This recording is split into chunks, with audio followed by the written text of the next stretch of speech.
Olá, pessoal, boa noite. Sou Tatiane, professora de expansão de geografia de vocês.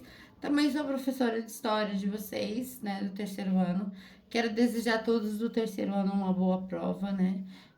Que vocês estejam muito bem, que vocês saiam muito bem dessa prova, que essa prova para vocês seja de extrema valia, né? Porque vocês acabam não avaliando ela direito, né? Então isso causa um dano muito grande. Que a leitura dessa prova ela seja bem feita, né? Que ela seja completamente bem avaliada antes de vocês estarem respondendo, que não seja para má interpretação de vocês, né? Porque muitas vezes nós precisamos daquela habilitação para termos a, a informação correta. Se você não entendeu na primeira, tenta a segunda e assim vamos adiante, né? Até chegar ao nosso objetivo. Então, o que eu tenho a desejar para vocês é tudo de bom, porque esse é um ano de vitória, né? É o último ano, é o ano que nós estamos prontos para pegar o canudo e falta pouco, porque já estamos em agosto. Uma coisa triste, bem triste. Em agosto nós não temos nenhum feriado, então é muitas provas. Então são 2 dias de prova, segunda e terça. Daqui a 15 dias vocês começam outra prova e nós vamos ter que apresentar seminários, PPIs, tá? Corrida a agenda de vocês. Mas eu estou aqui para ajudar no que for possível e até no que foi impossível, e estou sempre do lado de vocês e que tudo dê certo. Então vamos falar sobre os domínios morfosquimáticos. É a mistura das paisagens, né? Que acabam mostrando o Brasil aquilo que ele é. Quando a gente fala da geografia física, o relevo, a hidrografia, a vegetação, o clima, todos eles criam um mosaico de paisagem característico, pela sua característica desses fatores físicos. Essa ideia de reunir toda a geografia física com essa criação de paisagem foi feita por um geógrafo muito importante, Aziz Nazi Abissales, um geógrafo que se preocupou em muitas características nacionais e levar isso para a forma com que a paisagem é mostrada para todos. Dessa maneira, nós temos então a urbanização e a organização, que é um ponto diferente dos biomas. Como a gente vai falar de biomas, nós temos que entender que além dessas características natural e relevo, hidrorelevo e geografia, a parte dos animais, dos seres vivos que estão ali constantes naquele espaço.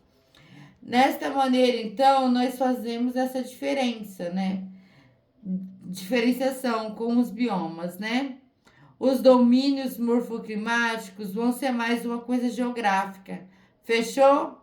Nas aulas de ciência, vocês vão ver parte dos biomas. Vocês já viram parte dos biomas, né? Que é parte disso que nós estamos falando. E aqui vai ser sempre espaço geográfico. Então, vamos seguir em frente. Nós temos aqui, ó, os morros e o cerrado. O cerrado, ele é uma porção central do Brasil, né? Uma porção organizada por uma vegetação ardônia e arbustíneas. Quando falamos de uma vegetação ardônia, nós falamos das árvores da região. Só que essas árvores, elas têm característica própria. Elas são árvores de cardofoliadas, né?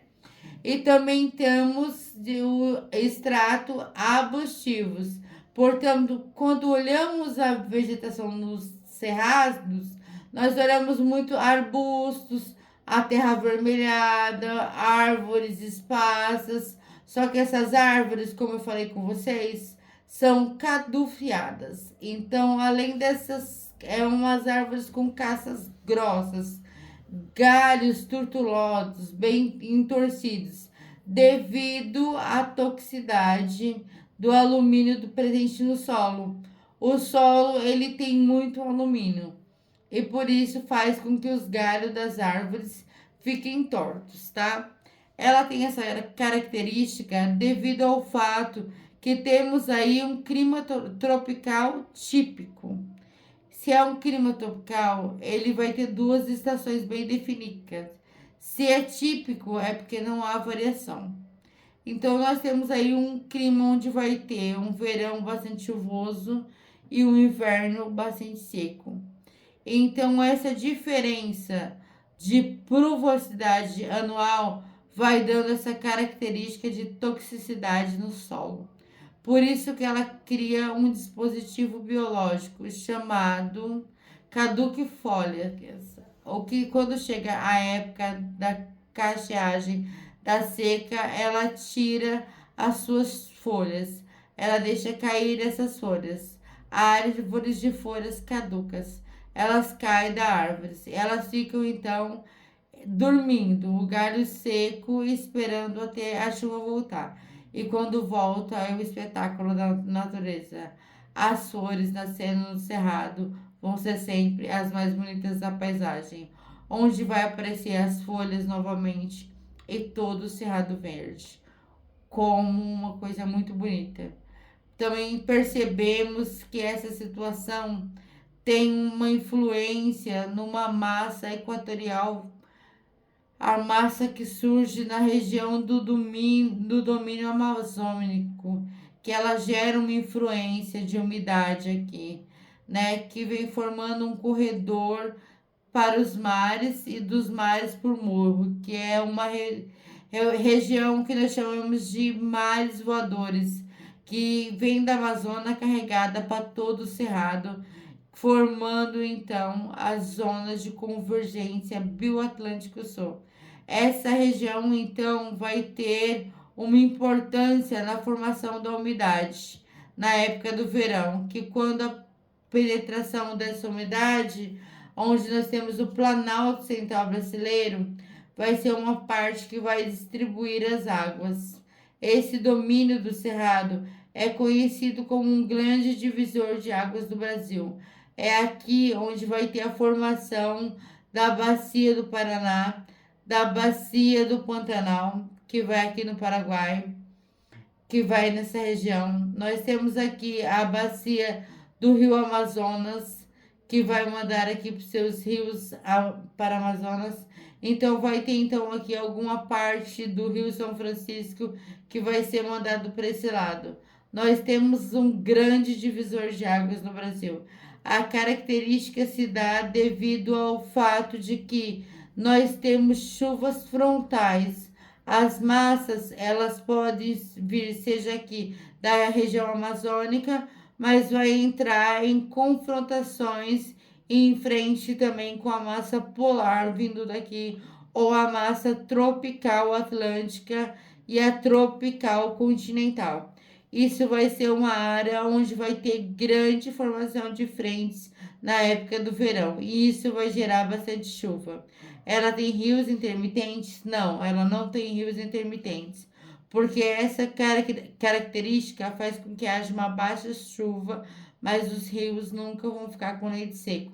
Assim, então, temos a característica do cerrado, formado então por essas características, o clima tropical determinando os fatores da vegetação, os fatores da organização hidrográfica e também a forma com que a chuva vai acontecer nesse ponto. O cerrado é muito bonito, porém hoje em dia ele está tendo uma grande parte, um impacto, sofrendo um domínio já no domínio destruído pelo homem e pela nação do homem. Grande parte dele já serviu para transformação de passagens e também foi substituído por fazendas de soja.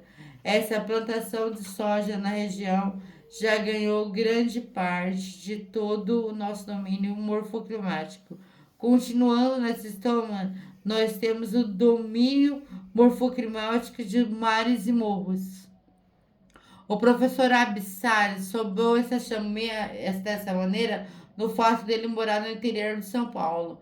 Quando ele olha as montanhas e os morros, ele vê colinas formando ondas que se assemelham ao mar, o mar de morros. E é dessa maneira que ele classifica essa paisagem, formada por uma região onde temos a Serra do Mar, o contato com o litoral e todo o litoral e a Serra do Mar, dando a característica para o mar de morro. Ele tem a principal vegetação, a floresta tropical, que é uma floresta latifuniata, do grego lático, que significa amplidão, amplitude, uma coisa muito mais generalizada. Muitas árvores, uma floresta densa e úmida. Por quê? Porque aqui nós temos um clima tropical úmido, uma variação do clima tropical típico. A umidade será constante ao longo do ano. Vai ter uma baixa devido à característica da tropicalidade, uma baixa dessa chuva no inverno, mas vai ter a presença da chuva o ano todo. Agora percebam, isso acontece porque nós temos a Serra do Mar, o Borema do Nordeste e todos aqui.